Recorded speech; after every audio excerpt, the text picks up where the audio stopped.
Hi there, all you boys and girls out there in TV land. It's your old pal Justin here, back with another installment of another story, if you will, about the first time I ever saw a movie.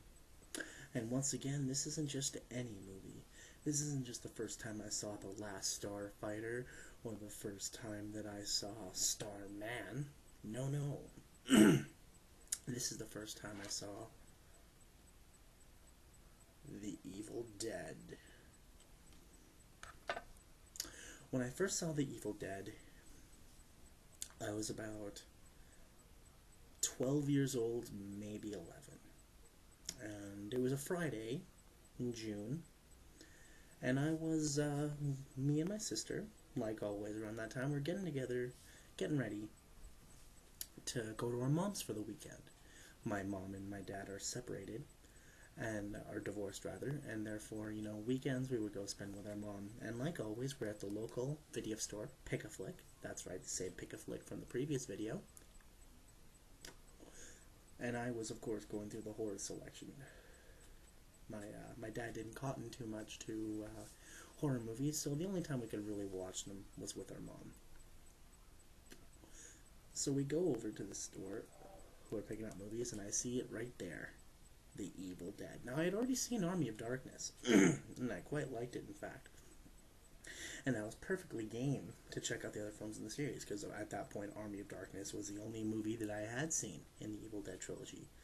And I loved Army of Darkness, which is ironic, considering now I actually have kind of harder feelings towards it. In fact, it's easily my least favorite out of all of them. But nevertheless, I was very, very interested in seeing it. So I asked my mom if we could rent it, and, she didn't seem to have any problem with that. There were still certain movies that were outlawed. I don't mean outlawed like banned in Winnipeg or anything, but movies that she didn't figure I was old enough to see it. But Evil Dead, sure, she allowed it. And then we went over to my mom's place. Now, my mom was sharing a house with 2 other roommates, so I didn't completely commandeer the living room. I went to her room upstairs. And this was neat. I went up there oftentimes with movies, but The Evil Dead was particularly special because I had seen the majority of the store's horror inventory that they had, that they had, and that I hadn't any even remote interest in seeing. And sometimes people request movies from other stores. At that time, there were 4 Pick-a-Flick stores. And they would just end up being there to rent until someone from another store wanted it, or if another store didn't have it. And so it was kind of special. It was almost kind of like Christmas, right? Like, oh my God, they have this here. And so I trucked it on up to my room, and I put it on, and almost like that, I realized that it wasn't going to be anything like Army of Darkness. Which now, looking back on it, is definitely a good thing. But that's neither here nor there. But, I started watching it and started going pretty, by the numbers. It's by no means is it a particularly, groundbreaking movie. There's certain parts, scene, and, all of a sudden, Cheryl goes out into the woods, and all of a sudden, the vines start covering her. And I'd seen nudity in movies before. I was pretty well versed. I'd seen Cat People, Paul Schrader's Cat People, before I saw this movie. So nudity in a movie wasn't really a big deal. But all of a sudden the vines start wrapping around her boob and then start squeezing, and I was like, this is different.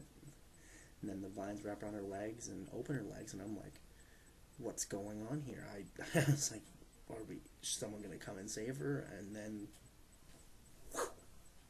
stick goes right into her snatch, and I'm like, whoa, what the fuck is going on? So immediately I stop the tape, I run downstairs, and I start telling my mom and my sister about it. Like, you wouldn't believe what's going on in this movie.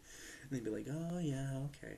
So I went back upstairs after about 4 or 5 minutes and continued to watch the movie, and then all of a sudden Linda gets the number 2 pencil stabbed in her ankle, and I'm like, oh, and he's twisting it around, so I stopped it, and I went downstairs again to talk about the crazy stuff happened in this movie. And, when they got their limbs cut off and like milk started coming out of their limbs or whatever, I stopped it again, and this happened about 2 or 3 more times, and the movie just fucking floored me. And I never really heard much of the movie before. I hadn't really discovered the internet yet, so I didn't really know the. My only knowledge of the legacy of these movies was whatever I could hear from my mom. My mom didn't know a whole lot about them, so I had no idea about this movie. This movie was almost like it was like this surprise, that feeling. You almost get that kind of high when you see a movie that really knocks you off your socks off, and you kind of sit back and you go, whoa. It was one of those experiences for me. And I fucking loved it. This movie was just topsy-turvy. It was like, I had never seen anything like that before. A lot of the horror films I saw were very much by the numbers and very straightforward, but when, like, the phonograph starts playing on its own, all the different things start going wonky, there's all the blood being spilled over everywhere, and the idea that most of the characters get picked off relatively early in the movie, and then it's just one guy. Where I think Edgar Wright, the director of, Shaun of the Dead and Hot Fuzz, I think he said it best in a documentary about the Evil Dead. He said, whereas most horror films are continuously about characters being picked off, this movie is essentially more or less about one character getting picked on. And it's just how these evil forces torture and torment and drive this one singular character absolutely fucking crazy. I never thought of anything like that before. So this movie absolutely amazed me. In fact, the next day, like Saturday, I came downstairs and I insisted that we put this movie on, and I started getting an idea just how big this movie was when one of my mom's roommates, who very rarely ever made an appearance, came down and said, "Oh, you're watching The Evil Dead." And I'm like, "Yeah, you've heard of it?" And he's like, "Yeah, the movie's awesome." And later on, less than a year later, I discovered the internet and discovered just how big these movies are and how big of a following, because I was used to essentially being the only horror fan that I knew.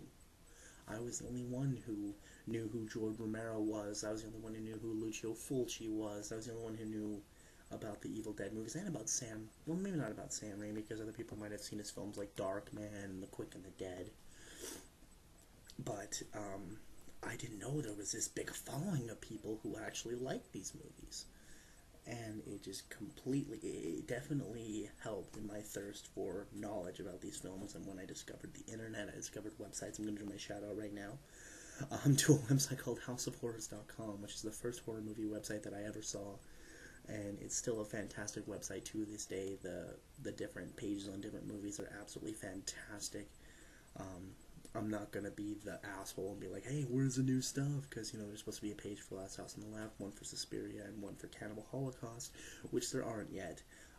And I'm not going to be like, oh yeah, what the fuck is the new stuff? I'm just going to say, if I can speak for other fans of the website, I just like to say, we'd like to see some new stuff. We really, really would. But the movie completely changed my life. It was gory, and it was claustrophobic. It was kind of experimental. There's a lot of weird things going around. There were things that were like sexual, and it was just so balls out. And I didn't even fathom the difficulty it was to make it years later when I started researching movies a lot more. I started to learn more about just what a hell it was to make that movie, and by all conceivable measures, the movie shouldn't have been as good as it was. It really shouldn't have had, and just the fact that it was, you look at this movie and just how crazy and insane it is. You almost imagine that Satan opened the mouth of hell itself, and Sam Raimi went in there with a 16mm camera. Needless to say, I know everybody loves Evil Dead, and certainly,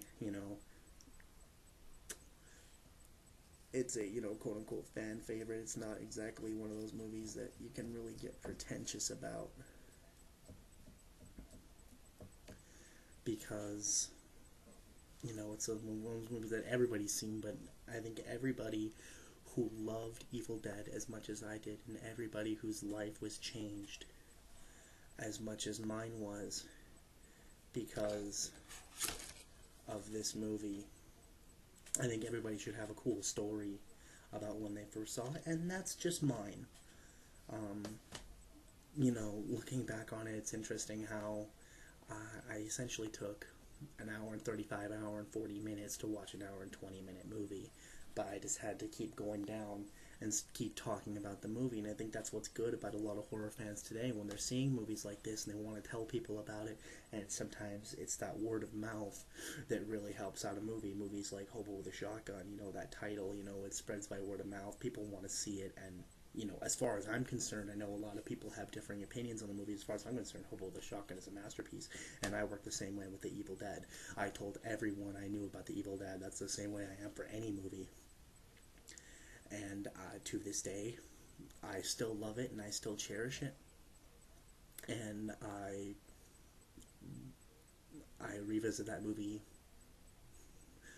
more times than I care to mention. But that's my story for today, folks. There will be another one next week. As I'm always, like I said, I'm always watching movies, and if a movie affects me enough, I'm going to have a cool story about it and about seeing it. And if all of a sudden I stop having those moments, then it'll be a very sad day. A very sad day indeed. But until then, that's my video for today.